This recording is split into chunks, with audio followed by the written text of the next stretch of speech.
ayaa ka soo ifbaxaysa shirkadda SKA ee lagu wareejiyay garoonka diyaaradaha Aadan ee magaalada Muqdisho. shirkadaasi waxaa la xaqiijiyay in ay dhidibada u taageen ciidamo ka tirsanaa dawladaha Mareykanka iyo Ingiriiska. Dubai ay fadhigeedu yahay dhalinyaro Soomaaliyeed oo wax ku barata wadanka Ingiriiska ayaa dabagal ku sameeyay shirkadaasi oo waliba soo ogaaday xaqiiq la xiriirta waxqabadkeeda. waxay kaloo hadda wadaan baaris kale oo shirkadaasi ku aadan oo goordhow warbixino ay ka soo saari doonaan. haddaba sawiro dheeraad ah ayaa shirkadaasi laga helay, hase yeeshee markaan aan idinku soo gudbin doonaa barnaamijka dhuuxa warbixin dheer oo ku saabsan shirkadaasi iyo waxqabadkeeda iyo wax dalka Soomaaliya u joogto iyo faa'iidada shirkadaas iyadoo ay heli karto iyo khasaaraha shacabka Soomaaliyeed ay ku qabaan. warbixintaasna waxaa diyaariyay arday Soomaaliyeed oo wax ku barta wadanka Ingiriiska.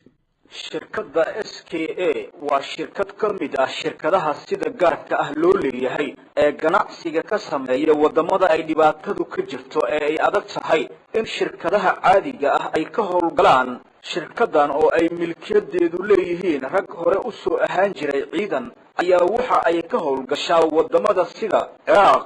Afghanistan iyo Soomaaliya oo ay hadda ka howl bilowday. haddaba baaritaano horudhac ah oo ay sameeyeen arday Soomaaliyeed oo wax ka barata jaamacadaha wadanka Ingiriiska ayaa qaybta ugu horeysa waxa ay ku falanqeeyeen saameynta uu heshiiskan ku yeelan karo suuqa airline business Soomaaliya. baaritaanada oo qabyo ah ayaa lagu xaqiijiyay waxyaabaha la xiriira shirkadan oo ay ka qabanayso dalka Soomaaliya gaar ahaan garoonka diyaaradaha ee magaalada Muqdisho, taasi oo ay hadda la wareegtay. shirkadda SKA waxa ay qabanaysaa shaqooyinkan sida adeega rakaabka iyo xamuulka, maamulka garoonka oo ay la wareegayso, ammaanka garoonka oo ay iyadu maamulayso, ka ganacsiga shidaalka oo aysan kala cadayn inuu yahay shidaalka dayuuradaha oo kaliya iyo shidaalka dhex eegaaga dhulkeena Soomaaliya. adeega xamuulka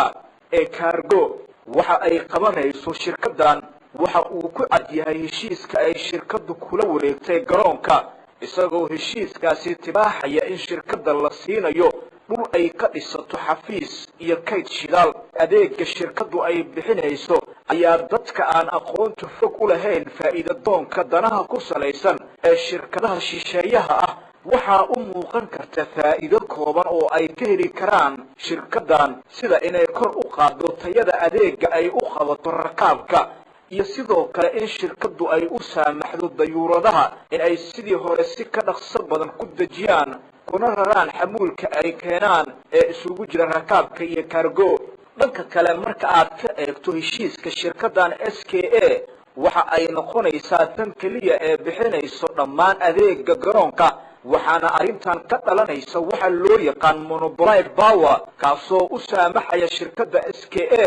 in ay kordhiso lacagta laga qaado shirkadaha diyuuradaha ee isticmaala adeegeeda, taasi oo keenaysa tilaabooyin isxigxiga oo ku bilaabanaya shirkadaha diyaaraduhu in ay kor u qaadaan sicirka tikidhada iyagoo magdhow uga dhigaya qarashka xagga airportka uga soo kordhay, taasoo keeni karta inuu hoos u dhac ku yimaado tirada dadkii safri jiray. tani waxa ay dhalin kartaa in ay shirkaduhu u guraan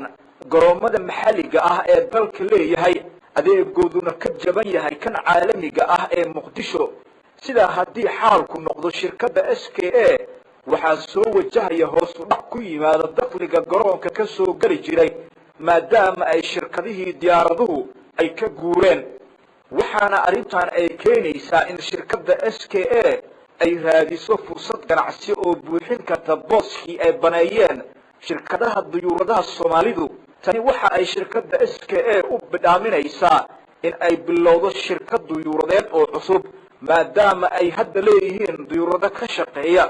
Iraq iyo wadamo kale. isku soo wada duuduubo haddii ay sida aan saadaalinay ee wax u dhacaan waxaa dhici doonta tartan xagga qiimaha tikidhada ah oo dhaxmara shirkadan cusub iyo shirkadihii hore u jiri jiray ee Soomaaliyeed. waxaana xusid mudan in ay shirkadda SKA ay awoodi doonto in ay qiimaha tikidhada geyso meel aad u hooseeya iyadoo ka faa'iideysanaysa masaafada garoonka u jiro magaalada iyo adeega ay diyuuraduhu u baahan yihiin oo ay isla shirkadu bixinayso, taasoo siinaysa waxa loo yaqaano competitive advantage dhalinyarada jaamacadaha ka dhigta dalka ingiriiska ee xogtan helay waxa ay saadaaliyeen arrintan in ay caga dhigan doonto ale idankii marka shirkadaha Soomaalidu ay lumiyaan qaybta ay ku leeyihiin ganacsiga aan kor ku soo xusnay taasi oo u saamixi doonta airline-ka cusub ee shirkadda SKA inay qiimaha tigidhada kor u qaado maadaama ay awoodii la tartamaysay meesha ka baxday waxaana xaqiiqo ah shirkado badan oo ka baxsan shirkadda SKA oo shisheeye ah uu soo jiidan doono ganacsiga Soomaaliya ee ay majalaha u hayso xaaladda ammaan darro ee ka jirta dalka haddaba heshiiskani goorma la saxiixay heshiiskan ayaa la saxiixay 2 jeer kadib markii ay xubnaha xagga dawladda su'aal ka keeneen qodobo ku qornaa sida dekada oo ka mid ahayd meelaha ay shirkadu la wareegayso iyo lacag horumaris ahayd oo la sheegay inay dawladdu qaadatay oo ay booskeeda ku qorneed xxxx taasi oo uu codsaday wasiirka maaliyaddu in la cadeeyo waxaa kaloo wax lala yaabo ah sida ka muuqata warqad uu qoray 12 bisha 10 sanadkii 2010 wasiirka maaliyadda kadib saxiixa heshiiska koowaad in uu ka dhawaajiyay in ilaa 4 arrimood la bedelo mooyaane aanan heshiiska la aqbali karin balse waxaa cajiib ah in heshiiska oo ay weli arrimihii uu ka cabanayay uu haddana saxiixay taasoo arrinta ka dhigayso in si uun loo qanciyay heshiiska hore waxaa saxiixay maareeyihii hore ee hay-adda duulista iyo saadaasha hawada maxamuud sheekh cali halka uu markhaati ahaan hoosta uga saxiixay ra'iisul wasaarihii hore ee Soomaaliya Cumar Cabdirashiid Sharma Arke taariikhdu marka ay ahayd 28kii bishii 6 sanadii 2010 haddaba warqadda wasiirka maaliyadda kadib ayaa isla heshiiskii oo laga saaray dekada waxaa lagu soo qoray $1 milyan laguna sheegay in ay dawladdu horumaris u qaadatay taasoo sida wasiirku uu cadeeyay aanan ku dhicin khasnada dawladda heshiiska dambe waxaa xagga dawladda u saxiixay isla maareeyaha hay-adda duulista halka uu booskii ra'iisul wasaarihii hore uu u saxiixay wasiirka maaliyadda master xalana taariikhdu marka ay ahayd 31kii bishii 10aad sanadii 2010 aynu soo dhaafnay inkastoo heshiiskani dhammaantii yahay mid xasaasi ah oo ay danta ummaddu ku yar tahay haddana waxaa xusid mudan in heshiiskii ugu horeeyay ee labada dhinac saxiixeen uu sheegayo in shirkadda SK lagu wareejiyay eeraboorada Soomaaliya waxaana la adeegsaday ereyga Somali Airports halkii laga dhihi lahaa eeraboorka aadan cadde ama Muqdisho Airport qoraalkan sida uu u qoran yahay marka loo eego waxa uu u saamaxayaa shirkadda SKA in ay sharci ahaan ka howlgeli karto eeraboorada Soomaaliya dhammaantood marka dawladdu ay fursad u hesho inay la wareegto goobaha hadda ka maqan marka loo soo laabto heshiiskan oo mar labaad la qoray arrintan waa la xeeladeeyay waxaana la adeegsaday oraahdan SKA waxa ay dawladdu sharci u siisay inay maamusho garoonka Muqdisho iyo garoon kasta oo ku yaala Soomaaliya mustaqbalkana lagu heshiiyo SKA shall be given exclusive right to manage Somalis Mogadishu Airport and any other Somalis airport that may be agreed in the future. haddaba dawladdii heshiiskan saxiixday iyadoo og waxa ka dhalan kara oo dhibaato ah way u sahlan tahay in ay ku dhiirato shirkadda SKA in ay u sharciyeyso la wareegista garoomada waddanka oo dhan marka laga hadlayo heshiis waxaa lagu yaqaanaa in qodob kasta la qeexo oo la cadeeyo lagana ilaaliyo eritibaaxaya wax mugdi oo ku jiro haddaba isla qodobka waxa uu sheegayaa shaqada ay shirkadu qabanayso iyadoo liiska ugu dambeeya lagu soo xiray ereyga wax kasta oo shaqo ah oo airportka ka soo baxa haddaba waxa aanan hadda la aqoon ee laga yaabo inay soo baxaan maxay noqon karaan marka hore alla ayaa yaqaan laakiin waxa aad la wada socotaan in airportada Soomaaliya ay dib u dhiskooda badanaa caawiyaan wadamada deeqaha bixiya taasoo qandaraasyada lagu dhisayo ay badanaa ku soo dhacaan cidii markaa airportka gacanta ku haysa waxa uu qodobkaasi ka dhigan yahay inaanay shirkadda sina wax ku dhaafin waxa kale oo uu qodobkani sheegayaa